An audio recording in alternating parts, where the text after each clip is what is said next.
welcome back to the Voice of Camp Nathanael. This is Lee here today, and I am missing Steven, so he is not in the studio today, but I've got a couple of other people here with me. So I'll go on and introduce them so that you're all not awkwardly just listening to Lee talk. So I have Cameron and Grace McIntyre. Hello. Glad to be here. Yep. Steven's finally done filling in for my spot as podcast host, so I'm here, ready to take over permanently. You're welcome. You're welcome. You're welcome, listeners. Steven, as you're listening to this, take that for what you will. There. Do you think Steven's going to listen to this? I hope he does. Probably. He should. He should jump into it. So I've got Cameron and Grace here, and today we are going to do another Missionary Highlight. So we've already done one with Mr. William Gilbert, and if you haven't listened to that one, go a few episodes back and find the one that says William Gilbert on it, and you can learn all about Mr. Gilbert and him coming to the mission here. And today we're going to be chatting with Cameron and Grace and figuring out some of their story and how they came to camp. And some of the listeners, you may know Cameron and Grace. Some of you have no idea who they are. So we'll try to cover the full gambit of at least a lot of who they are. Won't be able to get all of it, but let's jump in here. So Cameron, Grace, hello. So we'll start off here. We asked William this question as well. We'll start off with the salvation story. I'll ask, when did Jesus come into your all's lives? Like, where did you all grow up? I'll ask that one first. We'll start with that. Yeah, so I grew up in Wisconsin, so not Kentucky. I grew up in a Christian home. My parents got saved later in life, so they were all in for Jesus by the time that I was born. So I always heard about Jesus. I grew up going to church, and I remember when I was 6 years old, my mom shared the gospel with us and asked if that was something that I wanted to do, trusting Christ as my Savior. And at that time, it was all I ever knew. So I was like, well, yes, of course. Like, when I die, I want to go to be with Jesus. But it wasn't until I was around 13 that I actually made the decision to dedicate my life to the Lord and actually knew what that looked like. Gotcha. What about you, Cameron? Where did you grow up? Well, it may surprise you to learn, Lee, but I actually grew up here. Camp Nathanael. My father, Jeff McIntyre, was the camp director for a long time, and now he is the acting mission director. So I grew up here, and so I've been pretty immersed in a Christian household and a Christian lifestyle ever since I was born. But I actually didn't get saved here. I got saved just one random night that my family was having family devotions, and it was pretty unprompted, but there was just a clarity moment that the gospel just clicked with me. And I just, when it was my turn in the family prayer time to pray, I just prayed the prayer and accepted Christ into my heart. And ever since then, I've been living for Jesus full time. There you go. Small plug that since Stephen is not here talking about family devotions, I know that that's something that Stephen pushes. So what is a family devotion? I'll go on and ask that question because that might be a completely foreign concept to somebody. Sure. So the way that it worked in my family is at that time we did it at night. And then when we started going to school, we did it in the morning before school. But we would, I think they had a book that they went through every year, and they would do the devotion from the book. And then we would talk about it, and we would say, what it learned, how it applied to us. And then we would take turns praying. And we did that, I think, every morning. I'm not sure. Maybe there was one or two that we didn't, but every single morning. And it was honestly a really good way to start the day. It really put things into perspective. And I think it's important for not just to do devotions personally, but as a family unit. That's what we're called to do. Do a small plug there for Stephen since he's not here to do it. But he has another podcast or ministry that he helps work through with Camp Nathanael here and whatnot called Nonstop Families. And so if you're on your podcast app, if you type in Nonstop Families, he has a lot of podcasts that are about family devotions and getting together and all of the things that go into that. So small plug that goes into there. And then I'll go on and ask the question here. So Cameron, you grew up at camp. So that's pretty much your whole life there. That's you've Is that the question? You were born in it. You were molded by it. This is camp. And so I guess the question is when did, obviously you're both working here at camp now. How did that come to be?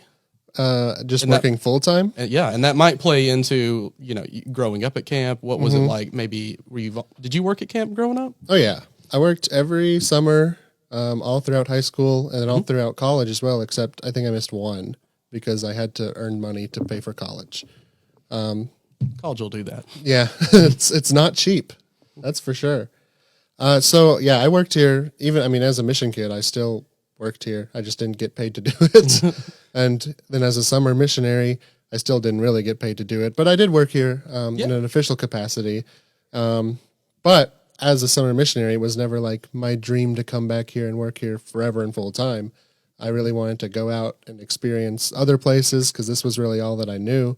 Gotcha. And so when I went to college, I chose a college that was relatively far away. It was Toccoa Falls, so it's down in Georgia. Mm-hmm. And then after that, I spent some time out of the country. I did a study abroad in Europe, and then I spent a couple of months in Asia. And during that time is when my heart for missions really manifested. And I was like, man, I kind of want to keep doing missions. And in college, I had some classes in my communications field that were like short films and videography and that sort of thing. And I found out that I really enjoyed doing that. And I was like, if only there was a place that I could combine my love for videography and my love for missions. And it was around that point that I met Grace, and she was working here full time. And I was like, well, I have a love for Grace as well.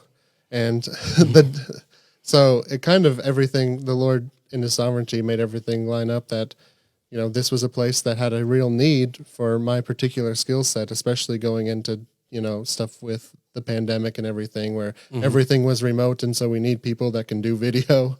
Yeah. And so the day that I went in to talk to Josh Feltner, who was the mission director at the time, about the possibility of working here full time, before I even got to talk to him about it, he came to me and was like, hey, I have a proposition for you. And then he basically offered me the chance to work here full time before I even had the chance to say anything to him. And so that was a really cool moment of just like confirmation that I was on the right track and I was following God's will because he was just opening those doors for me. If our listeners haven't connected it yet, Cameron is the guy who me and Stephen will reference in other episodes and say, hey, Cameron, if you want to edit this out, or hey, Cameron, don't edit this out. This was hilarious. Keep it in there. Yeah. Cameron is our main editor guy who puts all of the things together. If you've seen any of our camp on YouTube or Facebook or any of our social medias, you've seen the videos and the podcasts here. Cameron is the man behind the scenes. Yeah, who makes it happen. I'm not looking forward to editing this one, to be honest, because I don't like the sound of my own voice. And every time I hear my voice recorded, I'm just like, oh, that's what I sound like? This is a strange thing. Yeah, I feel like I need to apologize to anyone I've ever talked to. This is what we sound. I'm so sorry you have to go through this every day. We all kind of do that with our... When you listen to the voicemail on your phone and you're like, what? That's me? And yeah. Like, oh, yeah. It's like, ugh. There's been a few episodes that I'll go back and listen to just to... make sure that I'm, wanting to improve and different things like that. So you go back and you listen to yourself, and I'm like, I feel like I have to dissociate somehow. I'm like, that's a different person. I'm just going to pretend that's not me talking. It's a different Lee. There's a different Lee that happens to work at camp, and we're just going to pretend it's not me for a second, and then I'll critique him, and then we can work on all that. Yeah. So it's easy to critique someone that's not you. Exactly. Strange. All the things that go into that. So, jumping over to Grace now. So Grace, what about your story now? Because I know that, I forget which college you were at. Yeah, once I graduated high school, I didn't really know what I wanted to do for career. So I went to Frontier School of the Bible in Wyoming just to go for a year of Bible and then see where the Lord would lead from there. So once I finished that year, I just felt like the Lord was leading me towards ministry. So I decided to stay, and in between that summer and the next, I believe, or it might have been the summer after, I was on their camping team. So they usually get a group of like 6 or 7 students from Frontier who over the course of the summer will go around to different camps. At that point out in the West, now they do more and just help camps that usually need help during their high school week of camp. Gotcha. So I did that and really loved the experience. And that was kind of when the Lord started showing me, hey, maybe camp ministry is something that I could do. I grew up going to camps. I loved camp ministry, but had never thought of that as something that I might do. So my senior year at Frontier, I remembered somebody coming and talking about a camp in Kentucky, and that had kind of caught my eye, but I didn't know who that was, or that was basically my recollection. So Jeff and Beth came out, Jeff and Beth McIntyre, Cameron's parents, and shared about Camp Nathanael, and they were there for a week, and I didn't talk to them until Friday because I didn't want to get like locked into something that I wasn't sure about.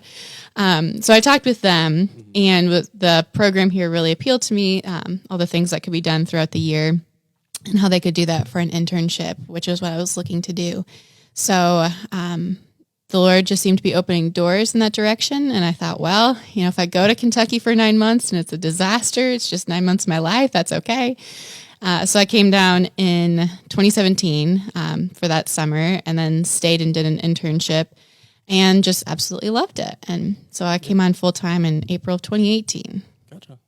We'll pause here for a second. The internship. That is something that here at camp, we do have people who, it's one of those things where you're trying to figure out, what does God have for me? What are different things that I can do for God? And there's a lot of people that may be listening to this, and you're younger and you're wanting to do some kind of ministry thing, and you're like, I don't really know what that's going to look like. Internship. It's a potential here, at least at Camp Nathanael. And I'm trying to think of what all the internship involves, because I know it involves basically getting involved in almost everything at Camp Nathanael. Yeah, if you want to get a really pretty well-rounded view of what ministry can be like with an internship here at camp, if you did a 9-month internship, you could see the summer camp season. You could see our men and women's ministry events that we do, senior citizens, overnight events for kids, our outdoor education program. You could see all of it and get a really kind of broad view of ministry to all kinds of age groups. All right. So, Cameron, I know that you've already alluded to this here. You've given a little bit of answer. You are both married, and you've been married for how long now? Almost 2 years. Almost 2 years. So in October, it'll be 2 years. Yep. So with this here, Cameron, you grew up at camp and you did all the different things. Grace, you came to camp later on. Yes. How did the two of you come, together? What's the story there? Well, we met that first summer. Cameron was on summer staff. And I kind of liked him, but he was seeing someone else at the time. So that kind of was the story for the next couple of years. It was a little bit interest on one side or the other, but not the right timing until the summer of 2019. Oh, she's gesturing. I'm to throwing me. it to Gesturing you. towards him. Okay. You can't see that, listeners, but she's gesturing. I'm throwing it to you. Okay. So the summer of 2019, I was like, man, this girl seems really cool. I sure would like to go on a date with her. And so the problem at the time was I was just working as a summer staff, and Grace was full-time. And so that's typically frowned upon. And so I had to actually go and get direct permission from my father, who was camp director. And so I had to be like, hey, is it okay if I ask this girl out? And he was like, yeah, it's about time. I was like, cool. He was overjoyed. It's one of those things where everybody else can see it. Yeah. And so I got the okay. And so I asked her out, and we had our very first date on July 4th in 2019. And then we dated for a while. Then we got engaged, and we got married like 2 years later. Yep. So we did long distance during that time. Cameron had a job about 2 hours from where I was living in Harlan. So, Gotcha. Yeah. So you were working at camp during that time? Yeah, I was working at camp. You were, at that point, working on getting support and all that good stuff? Or when did that play into for the most part, I had a job at King University.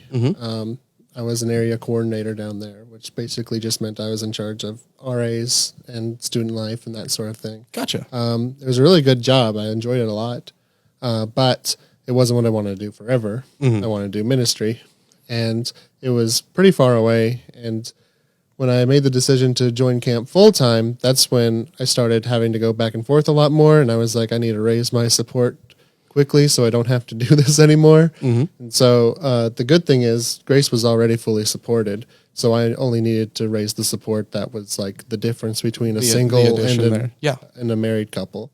So I was able to do that in like a month, which was really a huge blessing. The Lord definitely provided for me in that, and so I was able to do that. And then at the end of the spring semester, I quit my job at King, and I came on staff here full time. Yep. And if you're all curious, our listeners, you may be listening to that and go, what does support mean? What do you mean by raising support and different things like that? The quick rundown of all of that is that all of our missionaries that work here at camp and help us do stuff year round have a team of people that pray and send in monthly support for helping us keep our bills paid and all of that good stuff so that we can keep doing ministry and working for the Lord and doing all the amazing things that requires that being here full time. This is your livelihood and everything. And so that's where we build that team around us. And so if you didn't know that about Camp Nathanael, we're say it's a faith-based support there. Right. We build our team up as we're coming in, and then that's kind of the short version of it there. So now I got to ask the question. So what do you guys do here now? We've talked about Cameron a little bit. He's the guy behind the scenes doing all of the camera work and whatnot. But then I also know, Cameron, that you get pulled into all kinds of other jobs because you never just have one job at Camp Nathanael. No. Well, the full scope of my official title is Director of Communications, which sounds pretty fancy. It does sound very fancy. It doesn't really. It was like a job that I created basically when I came in. Gotcha. It was not an established position. So that involves, I do a lot of the audio visual stuff. So not just, making videos, but also like setting up any sound system that needs to be done, like for camp or for different events and running all that. Then I also have a job with social media. So I'll do posts and we'll do marketing. I'm on the marketing and communications committee. So if you ever see any advertisement for any of our events on Facebook or Instagram, that was me. Yeah. So sorry, but not sorry because it works really well. Yeah. And then I have a job here with editing the podcast, occasionally being on the podcast, I guess now. And I also am on the men's committee. So we recently started that. We did. There's just one event so far, but we're planning more events. And so that's been really cool because we've had a women's committee for a long time. And there's really not as common of a thing to have just men's specific ministry events. And so I think that's a big need that we're able to meet. Yeah. So if you missed our last men's event, we had it here at camp. We had it here on campus. I'm also on the men's committee, the men's committee, and we were throwing axes, and we had a turkey shoot, and there was a caber toss. Which, if you don't know what a caber toss is, essentially you take something that's like a 6 foot like telephone pole, like you basically take a telephone pole, not quite the full length, about 7 or 8 feet long, and you throw the thing up. You see it in like some of the Scottish games and movies and whatnot and different things like that. But nobody quite knew what a caber toss was when they first showed up, and then everybody saw it and they're like, oh man, that looks awesome. I want to throw a giant log. Yeah.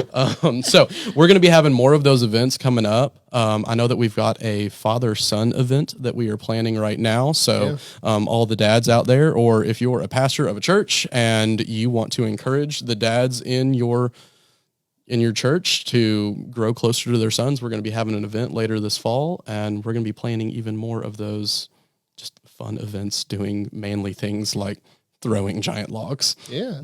And axes and stuff like that. So Grace, what are some of your positions? What do you do here at camp? Yeah, I do a lot of different things. Lots of different things. Yeah. Again, not one role. There's never one role. No. I'm the youth and children's ministry coordinator at camp. So that means that I kind of oversee all of our children's ministries, like camp and the weekend events, outdoor education, anything that has to do with kids ministries. I'm over those. So mainly that role means that I provide support for people in that, help them to get the job done and make sure that they have the support that they need. Gotcha. A big project that we've been working on recently is updating our lessons for kids to earn a free week of camp.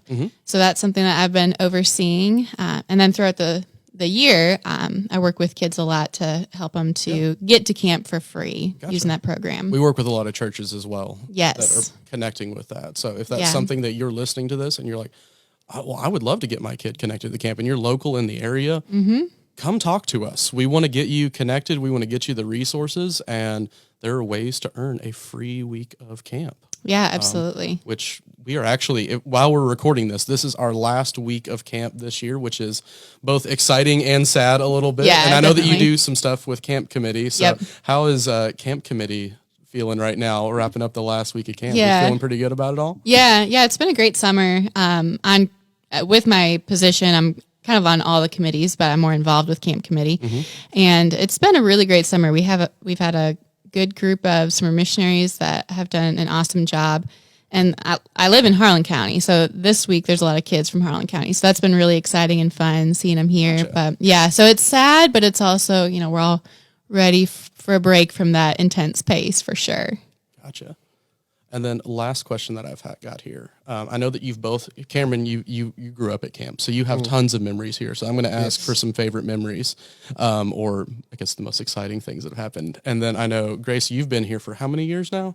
This is my 7th summer. 7th summer. So there are lots of summer memories there. What is probably some of your all's favorite memories going here? And I know some of them might involve Hilltop and different things like that. I don't know. There's lots of options there to choose from.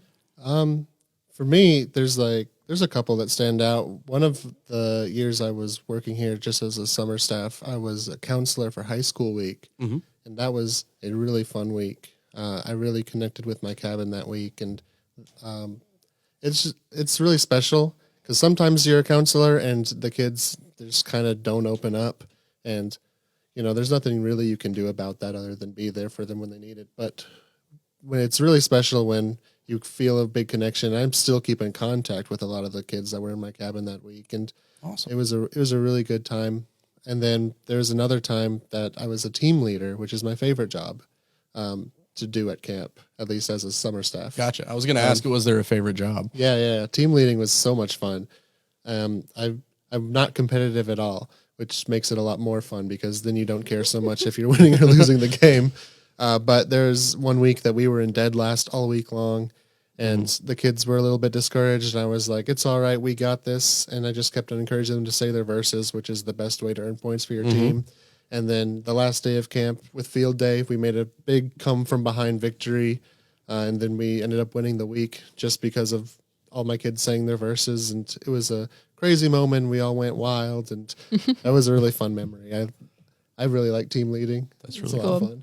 So if you didn't know, during the summer camps, the kids who come, some people who listen might not know, we break all of the kids up into different teams that then compete against each other in everything from wheel racing to water boy, and I don't know all the terms. Tire relay. The tire relay, that's the words for it. That was like the wheel racing. I like it. Water boy, Gold Rush. Gaga Ball. Gaga Ball, all of the different games that we have here at camp. Yep. And you can earn points for your team.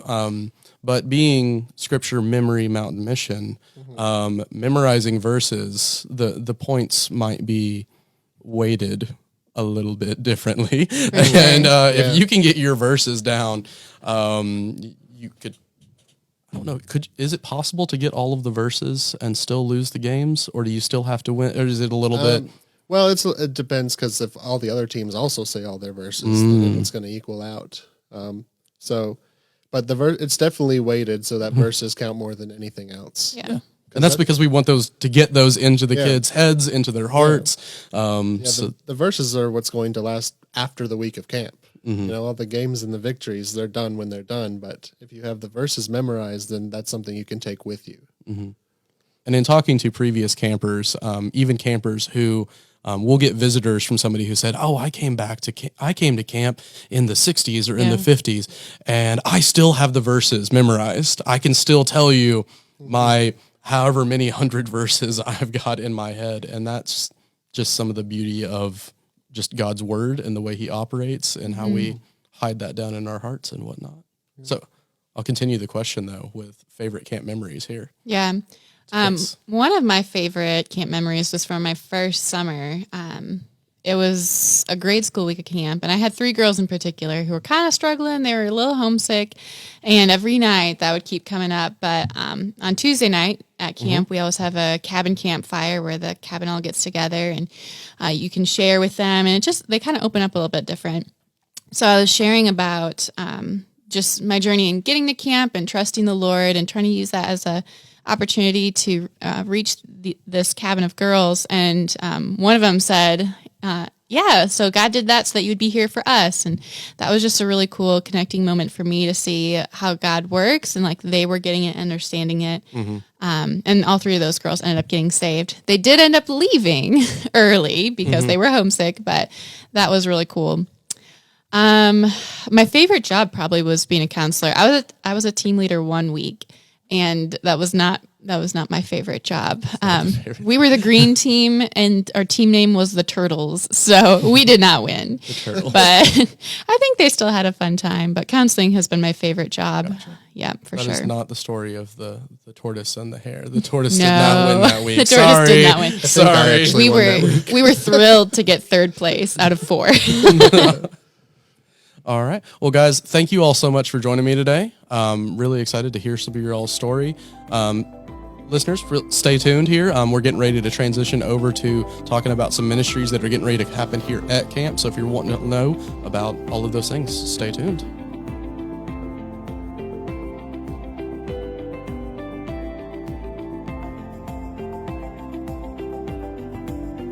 Hey, everybody, welcome back. I'm glad that you did not change the podcast. We're thankful that you're still here. Today, we have a ministry highlight with somebody that has been on the podcast, I think, several times before, actually. We have. It is Mr. William Gilbert. William Gilbert. I'm butchering your name here. William, you want to say hi? Hello. Thanks for having me back on again. I appreciate it. Yeah. So, we have brought you on to talk about an upcoming Camp Nathanael ministry event. And in this case, the next men's event that we're doing, which I believe is a father-son hike. That is correct. Would you like to give us the rundown on that? What's going to happen? So, yeah, thank you again for having me. So basically, like Cameron said, it's a father-son hike. We are going to, it is on September 2nd. It's a Saturday. We're going to meet in the morning, and we're going to basically go on a hike. And you get to hike with your children or with your boys, father and sons. So you bring your sons with, and we're going to go for a hike through Camp Nathanael. We'll stop and talk a little bit about the Lord and different things from the scriptures, and give you opportunity to talk with your kids about it. We will stop for lunch, and then we will walk back. And then even if there's time and the creek is high enough, we may even have a father-son fishing time. There you go. So what are we going to be talking about on these hikes? I heard you had a couple of different devotion things that you were mentioning when we were chatting about it just a few minutes ago. Yeah, so we're going to talk initially about God's original creation. Mm-hmm. And then later in the afternoon, we will talk about the new creation that God gives us in Christ. As people, we can become a new creation, in the sense not that we're really new in the sense that we're new people, but because of the fall and men rejected God, Christ offers us a way of escape, a way of forgiving us, and ultimately makes us a new creation in Him, so that we are right back the way we were meant to be with Jesus. Gotcha. So, do we have a time yet that we're going to be starting that day, or is that to be announced? That is to be announced. To be announced. All right. I'm pretty sure it'll probably be about around 9 o'clock in the morning. Gotcha. We'll meet at the dining hall, and then we'll actually have a little fun time for the kids first. Gotcha. And then playing some games, all that good stuff. Play some games, and then we will probably start the hike around 10 a.m., I believe. Cool. Yeah, this is cool. I'm on the men's event committee, and I've just been so busy during the summer. Like, this is the first time that I'm like getting to actually know what we're doing, and so this is really exciting for me. So the idea is that this is going to be pretty much an all-day affair. The hike, and then the lunch, and then the hike back, and possibly fishing. Is there anything that people need to bring? Is there a cost for this event? What do people need to know going into it? There is no cost. The only thing we've debated whether or not to provide food or for you to bring food. I don't know for sure what we're doing with that exactly. Gotcha. And the best way, we will have. We would prefer that you bring food, like bring your own sack lunches. But we will have food. I'm positive we will have food available if for some reason somebody doesn't bring food. And again, there's no cost. So yeah. So it's just a fun time to be able to get out, for dads to be able to spend time with their sons. We'll have some more details later on as the event, we're recording this at the very end of our summer camp here. So we'll have a little bit of extra time once summer camp wraps up to be able to work out all the details. So stay tuned to all of our social medias, to be able to get all of the extra details on time and whatnot, but it'll be happening on September 2nd, if I'm remembering correct. That's correct. Starting that morning there, we'll have some games and then quick devotion, go for a quick hike in creation, as we just talked about creation. Yeah, that's exactly the idea. Talk about some new creation, have some lunch, be able to come back down, maybe do some fishing, all that good stuff. If you're a dad and you're listening and you're like, oh, that sounds like a lot of fun, well then, by all means, come on out. You got some dad friends also, invite them as well. If you're a pastor at a church, we'll encourage you to encourage your dads in your congregation to take their sons and be able to get out to camp, to be able to spend some time out in nature, spend some time with each other, have some of those good conversations. I know it's always, that's speaking from the pastor's perspective, you always want to encourage your congregation to be able to grow and spend time with each other, and especially if we're doing it at camp with devotions and all that good stuff. So yeah. Be spreading the word. Let everybody know. Pay attention to the socials to get all the details. I think we'll also have some kind of registration. Gotcha. We're not going to require that if you don't just come and maybe you forget to register or whatever. Walk-ins are welcome. Walk-ins are always welcome, right? Yeah. So, but just so we have an idea of how many people are be walking at the same time and how many Making guides plans. we might need and stuff for it. And I think our hike is going to take us up by our Hilltop Chapel. That's going to be one of the quick stops there as we're going up. So if you've been to camp and you came to camp as a camper and it was a really long time ago or something like that, and you want to reminisce about going up to Hilltop and you want to bring your son along to show him what you used to do and all that good stuff, it's a good chance that you're going to be able to bring back some old memories of when you sat up there as a kid. Yeah. Now you get to sit up there with your own kids. It'll be a good memory for both of you. Yeah. So I think that wraps it up there. So September 2nd, we'll be getting more info out on our social media and whatnot. So we'll be paying attention to that. If you don't remember William, we actually interviewed you a little while back. So if you want to skip back a few episodes and go find William Gilbert's episode, you can learn a little bit more about his story and how he came to camp and all that good stuff. But thanks so much for jumping on with us today. Yeah, you're welcome. Thanks for having me. All right. Thanks for listening to the voice of Camp Nathanael today. Yeah, thanks for tuning in. Sorry that you got me instead of Steven. Maybe he'll be back. Maybe he won't. Who knows? But we're very thankful for all of our listeners. Make sure you continue to stay tuned in on Spotify or Apple or YouTube. I have a lot of YouTube listeners, actually. So whatever way you hear us, we're very thankful for you, and we'll see you all in just a couple of weeks.